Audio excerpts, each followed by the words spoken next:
podcast you've been looking for all along. Step into the world of urban exploration with guests from around the world.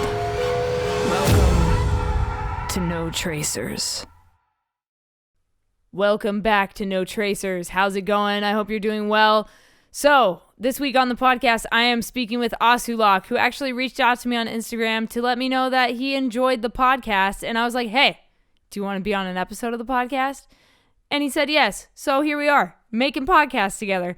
I love this show. It's so much fun. I love getting feedback from you guys. I love hearing from you guys. So if you are an explorer and you want to be on the podcast and share some of your stories, hit me up at no.tracers on Instagram. We'll get you on an episode of the show. We'll talk about exploring. We'll talk about scary stories. We'll talk about all the ins and outs of exploring, tips, tricks, all the good stuff.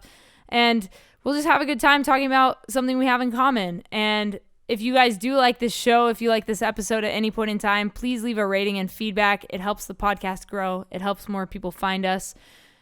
And if you do that, I will send you a signed photo print from an abandoned place that I have explored.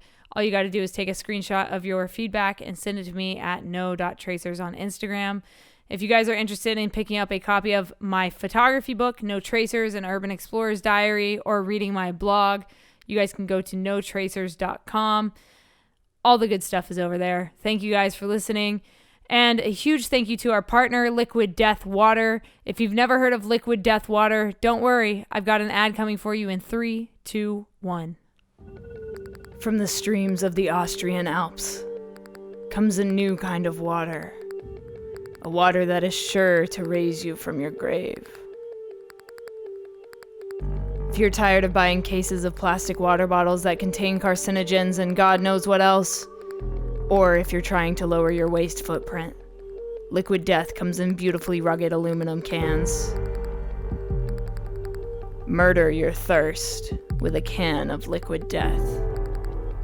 Check the link in the description and use code JustTheLetterK at checkout for 10% off your order. Liquid Death. Murder your thirst.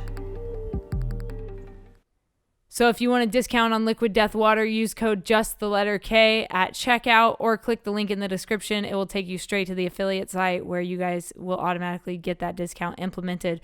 So without further ado, Ahsulak, can you please introduce yourself and what it is you do to the No Tracers audience?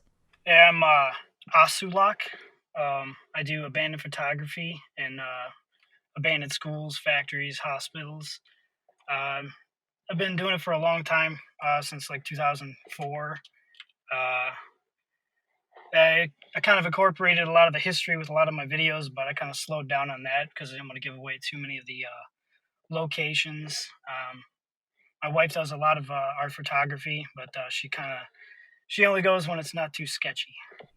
Gotcha. Cool. Yeah, I totally get what you mean about, kind of chilling out on the history of places because it does really give away the locations of stuff. And that always makes it a little bit more difficult to like post our explorations. So I totally can relate to that. What got you into exploring in the first place? What made you catch this bug? Oh, when I was a kid, I found some photos. My dad took these like black and white photos of, it was like abandoned cabins and houses in the woods, and ever since then I've been inspired to go out and find places to do this.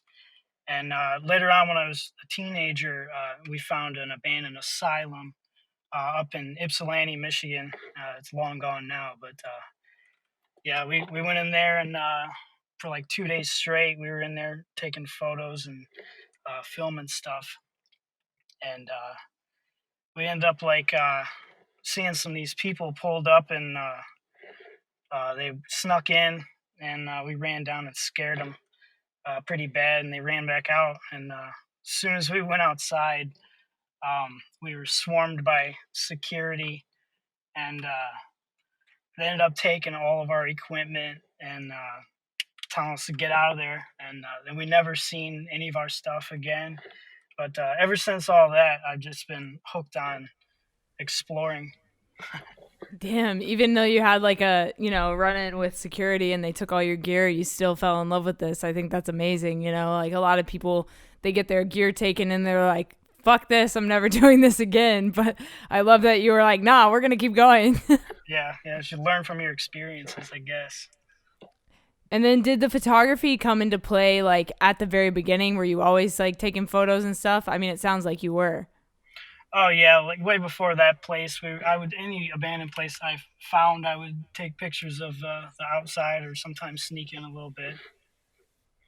Love that. I love it. And like, I just love how photography helps us capture these memories that we can share with other people. Can you talk a little bit about how you like to capture your images, like how you develop this style that you have, and you can talk a little bit about your editing process as well, like your color grading and that kind of stuff.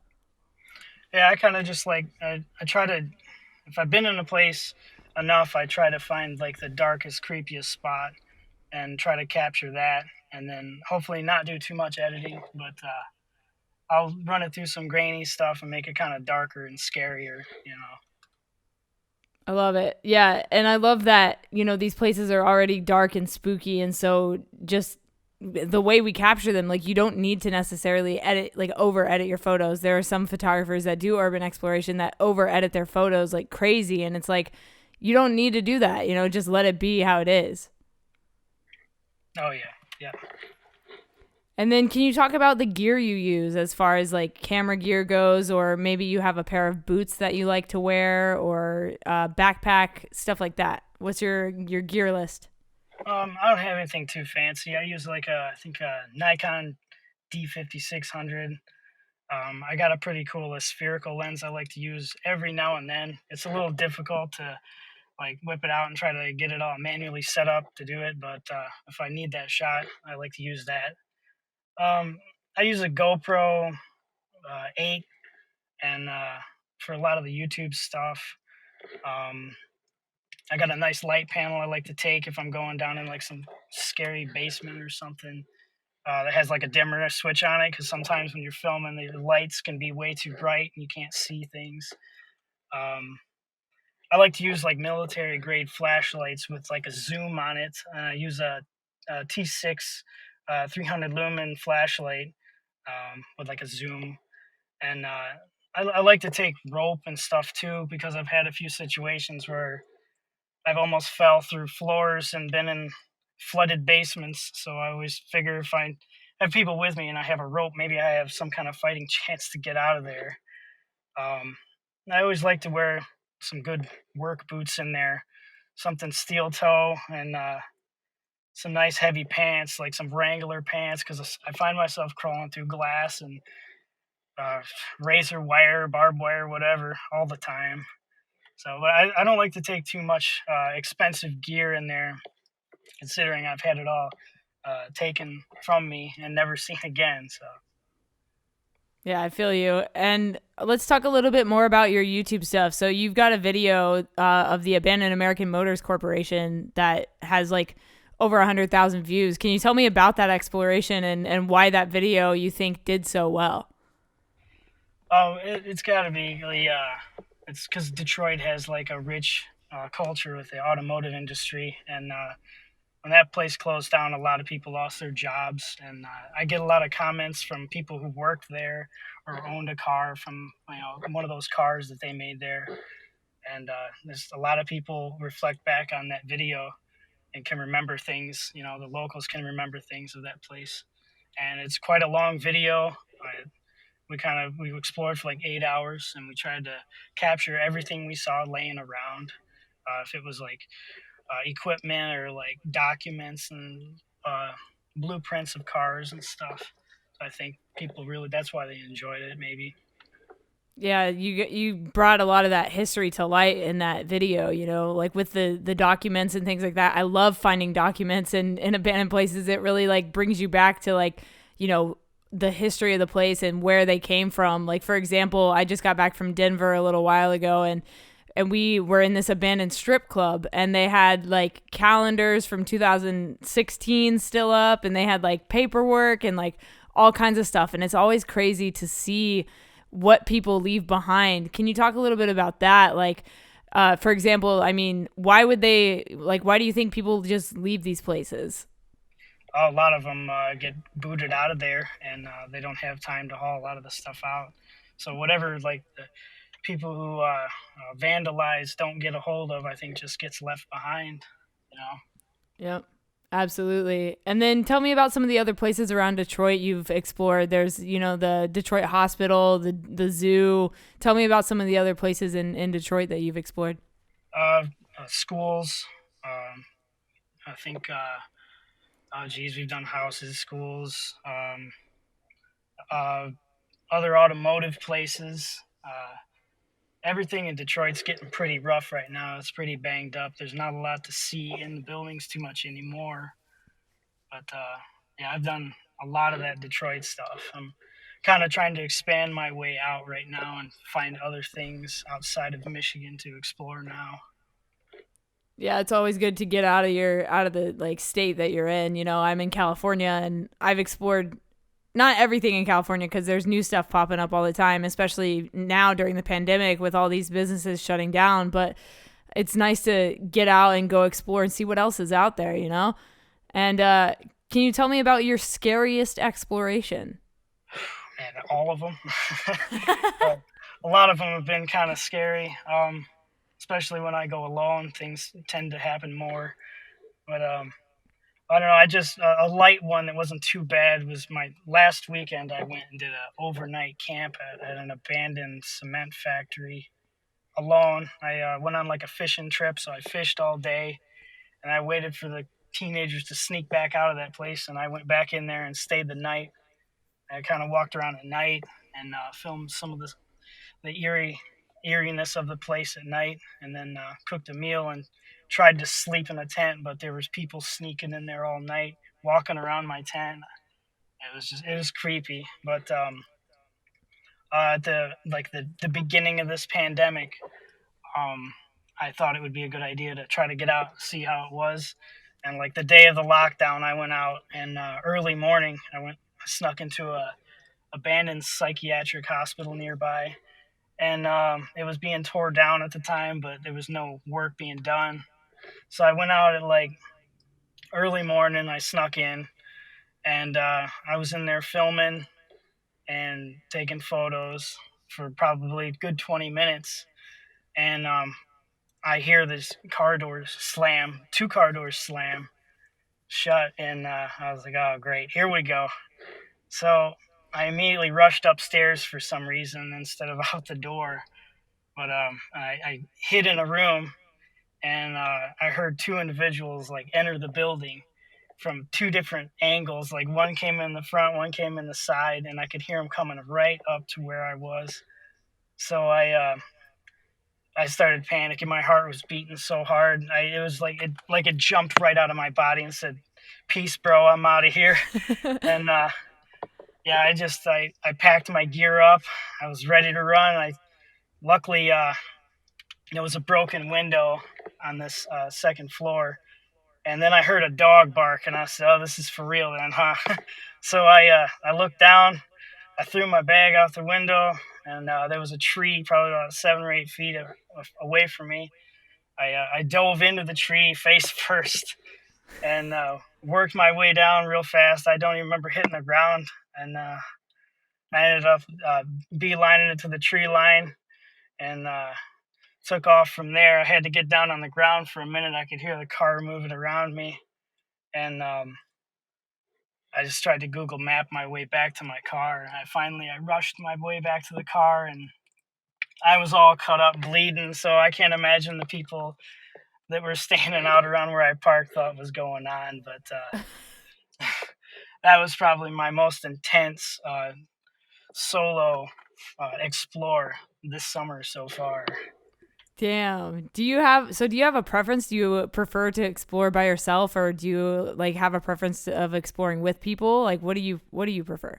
I like exploring, with people. It's a lot safer, and I think when me and my wife were as a team together, and she's doing her photos and I'm doing my video, it's a lot easier to capture more that way. Plus, there's more eyes and ears on what's going on in the area. If something happens, we can help each other out a little bit. Absolutely. And what's your favorite exploration to date? That's a good one. Uh, Probably the Detroit House of Corrections. It's long gone now, but that was probably the nicest, smoothest explore that I've done. I went with a couple other people. My buddy Oxymento, he tagged along. Um, we went out there, and it was kind of weird though. A guy did follow us into the woods, and then we ended up losing him. But it was a good exploration. There's a lot of light coming up, and we went out there right as the sun came up, so we got nice light coming through the prison cells and stuff. And we later found out that it was where John Sinclair was locked up from the John Lennon song Yeah. that where he went to jail for 2 joints, 2 for 20, I think it was called. Um, but yeah, that's probably my favorite explore right there is the prison.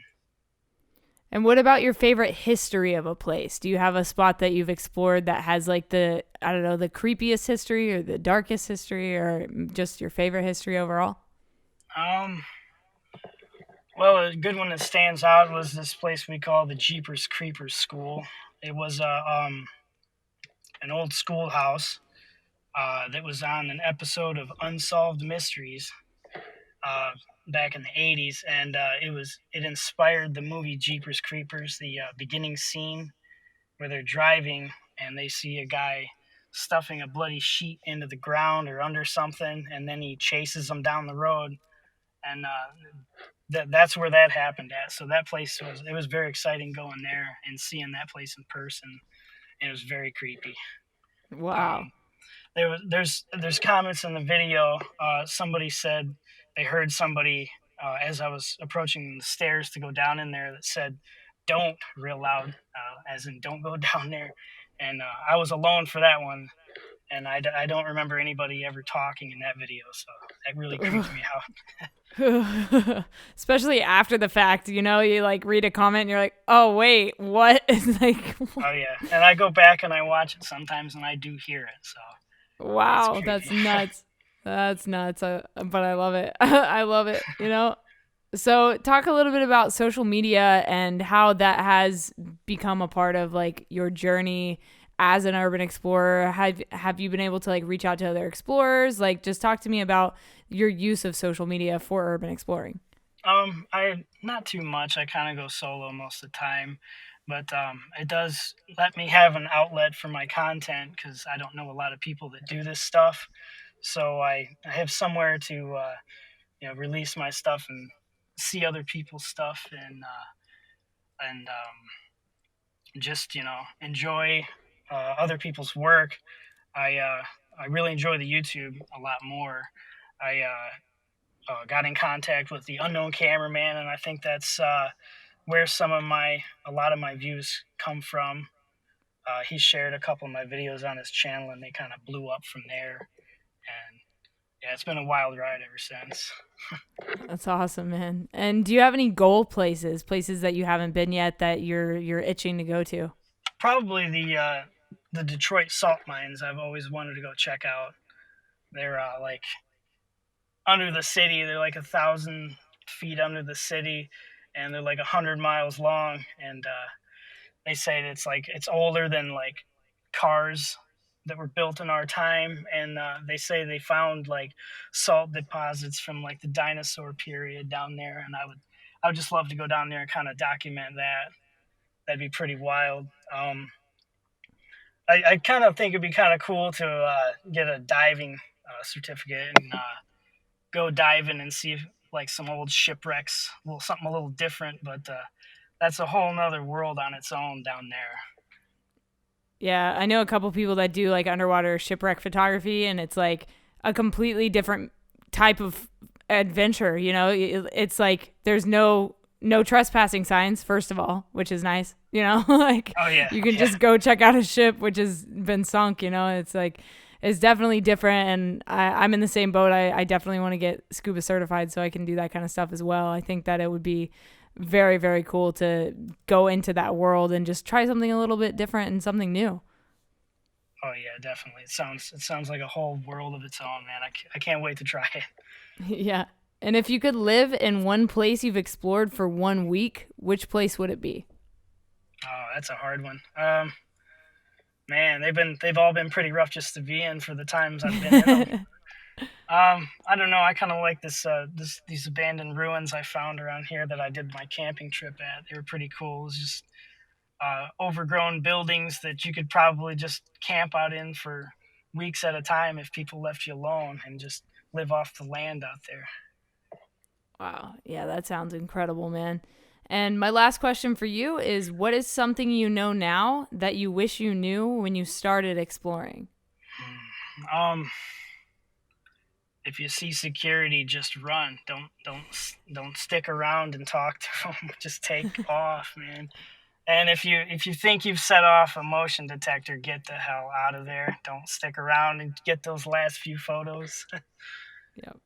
Just leave. Just go. Yeah, just just get get out out of there. You can come immediately. back another time. Exactly. So many people make that mistake. They're like, oh, we probably got like 10 minutes. No, No. dude, just leave. Awesome, man. Well, if people want to see your work or maybe buy a photo print from you or check out your YouTube channel, where can they go to find you? My Instagram has a link tree, and I have my YouTube, Etsy, and my Spreadshirt account on there.